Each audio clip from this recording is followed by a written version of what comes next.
Assalamu alaikum dear students, I am Farooq Abdullah with the history of English literature. And dear students, in our previous lecture we studied Puritan age. The age span of Puritan age was from 1600 to 1660. We discussed the prominent writers, the chief works and the major trends of that age. I mean the Puritan age. And today we are going to talk about Restoration period in English literature, or that is called Restoration age in English literature. And the age span of Restoration period is from 1660 to 1700. First, we are going to discuss that why is it called Restoration period in English literature? Why is it called Restoration age in English literature? Dear students, in my previous lecture, I told you people that in 1649, Charles I was beheaded. When Charles I was beheaded, it means that monarchy was ended in England and Commonwealth was established and Cromwell was the head of Commonwealth. So monarchy was ended in 1649. People were not happy with the rule of Charles I. That's why they got rid of him and he was hanged in 1649. But now again the people were not happy with Cromwell as well because he had turned to be a dictator. So the people thought to restore the monarchy back in England. You know that there was a son of Charles I, his name was Charles II, and he was on his exile. He was in France. He was living in France. So the people thought to bring Charles II back to throne in England. So the people brought Charles II back to English throne in 1660. So it means that monarchy in England was restored in 1660. That's why this period is called Restoration period, that the period after 1660, this is called Restoration age or Restoration period because monarchy was restored in England. One point. And the second point is that you will definitely think that why do I talk about kings, why do I talk about queens, why do I talk about the rulers and political conditions of that age? This is very necessary if you want to understand literature. If you want to understand literature to its core, to its spirit, you must know the political circumstances and the historical background of that age, because you know that the political circumstances and these historical conditions affect the literature. These political conditions affect literature and the literary writers as well. A poetry of Allama Iqbal is the best example of it, because we interpret poetry of Allama Iqbal in its political context, that what were the political conditions here in Indo-Pak when Allama Iqbal was composing his poetry. That's why this is very necessary to know about the political circumstances and the historical background of that age that you are going to study about, that you are going to read about. Now coming towards the chief features, the prominent trends of this age. First thing is that two major political parties developed in this age, Whigs and Tories. And the other prominent thing is that there were tussles and disputes among two sects of Christianity, the Protestants and Catholics. They were fighting with each other. These are two prominent things. Well, talking about the literary characteristics of this age, the spirit of Elizabethan age and the spirit of Puritan age. I mean that two immediate past ages had become past. You know that there wasn't any romance here in Restoration period. There wasn't any imagination here in Restoration period. There were not moral or religious ideals here in Restoration period. Even Shakespeare was not their hero. Shakespeare was not their ideal. They were following the trends of French writers. You know that Charles II had spent his time in France, in Paris. So he had become used to the conditions that were prevailing in France. So he wanted to establish same conditions, he wanted to establish same literary norms here in England. So this affected literary figures, this affected literary writers. So they were writing in French models, like they were idealizing French writers in their writings. When I say that there wasn't any imagination in Restoration period, when I say that there wasn't any romance in Restoration period, so you can easily understand there that this age might be, deficient in the genre of poetry. And yes, this age was deficient in the genre of poetry, and they developed prose instead of poetry. You know that in the previous times, in the previous ages, poetry was considered to be the prominent vehicle of conveying one's emotions and one's feelings and one's sentiments. But now in Restoration period, the writers of Restoration age, they developed prose that was later on perfected by Thomas Carlyle and Lamb in coming ages that we'll study. So one prominent feature of this age is focus on prose instead of on poetry. Talking about the other chief features of Restoration period, if I'm to say that what is the contribution of the writers of Restoration period towards English literature, I will say that realism and preciseness. This is very important. I will say that realism and preciseness, these two things are the contribution of the writers of Restoration period towards English literature. Now what's realism? Realism is to portray the life as it is, to depict the life as you see it, and to paint the life as you see it on the surface of the sheet, or to present it on the stage as you are watching it, as you are seeing it, whether it's ugly or it's beautiful. And honestly speaking, at that time the life was not so beautiful, it was quite ugly at that time. So that's why that the literature that was produced during that time, that was a sort of inferior sort of literature. But this realism came to be the hallmark of the coming age that we'll study in our next lectures, the classical age. So that's why I'm saying that this realism was the prominent element, the chief feature of this age, that the writers of this age contributed towards English literature. Now the other thing that I'm talking about is preciseness. Preciseness, what is preciseness?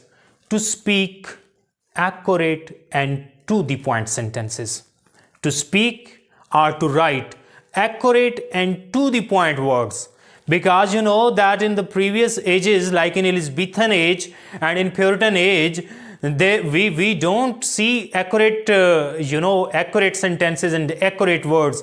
In Elizabethan age, flowery phrases are there, imagination, because you know that where there is imagination, you cannot have to the point sentences, and to the point expression won't be over there. You will have to write flowery phrases, and you will have to be, you will have to do exaggeration with your expression. So there wasn't any place of exaggeration here in Restoration period, as we see in Elizabethan age. And the poetry of metaphysical poets, they were using far-fetched conceits, they were using metaphors, similes, and a very difficult sort of language they were using in their poetry. So there wasn't any place of such type of expression here in Restoration period. Talk to the point, talk accurate, preciseness and realism. These are the two important features which were contributed by the writers of Restoration period towards English literature. Now moving ahead, what was the other thing that is quite important in regard of Restoration period is that ban was lifted from the theatres. You know that Charles I had banned theatres in England in 1642. That's why there's no particular drama in that period from 1642 onward. So it was Charles II who restored theatres even in England. So the ban was lifted from the theatres, and drama started appearing on the stage. So this is an other feature. And another important thing is that for the first time in the history of England, female characters were presented on the stage. Previously, in the previous ages, in the previous time, the role of the female characters was performed on the stage by gents, by the boys. Boys used to play the role of women on the stage. But for the first time, women came on the stage. Women were presented on the stage. Real feminine characters were presented on the stage for the very first time. And another important thing and a very important feature of Restoration period is comedy of manners. Now, what's a comedy of manners? First, we must talk about what's a comedy. Comedy is a genre of drama. This is branch of drama, as there is a tragedy, there is a tragicomedy, there is a tragedy of humor, there is a comedy of humor, there is a comedy of manners, so what is a comedy? First, comedy is a drama that that deals with ordinary characters, and it has a happy ending, and its purpose and its objective is to amuse and to entertain the audience, and its tone is satirical. Now, what's comedy of manners? Comedy of manners was that which was initiated by the writers of Restoration period, particularly William Congreve. So to satirize and to laugh at the follies and absurdities of the people. Comedy of manners, to criticize the manners and conduct and behavior of the people. That was comedy of manners. Because you know that the people of that age, they wanted to present themselves as fashionable people, but inwardly they were not so much fashionable. Apparently they wanted to present themselves as modern people, but inwardly they were rooted in the past. So this comedy of manners actually highlighted those absurdities, those follies, and that hypocrisy of the people of that age, of that era. Another important feature of comedy of manners is that heroines are given more importance than heroes. In previous plays, in all plays we have been studying, the focus and the stress was on heroes. Heroes were the most prominent characters in the plays, in the dramas. But now heroines happen to be the prominent characters in comedy of manners, and heroines love to be chased by the men. And another important thing is that talking about love and talking about sex on the stage openly, that was also started in this Restoration period. In our next lecture, we'll study about the prominent writers. We'll discuss about poetry, drama, and prose of Restoration period. In this lecture, I must give you an overview. John Dryden and William Congreve and John Bunyan. These three are the prominent writers of Restoration period. And if we talk about the prominent, not prominent, minor writers of this age, there is a famous name, Samuel Pepys. Samuel Pepys was famous for writing diaries. He wrote diaries. One of his diaries covers the incidents and the events that happened in England from 1660 to 1669. For example, the great, fire in London and that plague that was rampant in England during that time. So he was famous for writing diaries.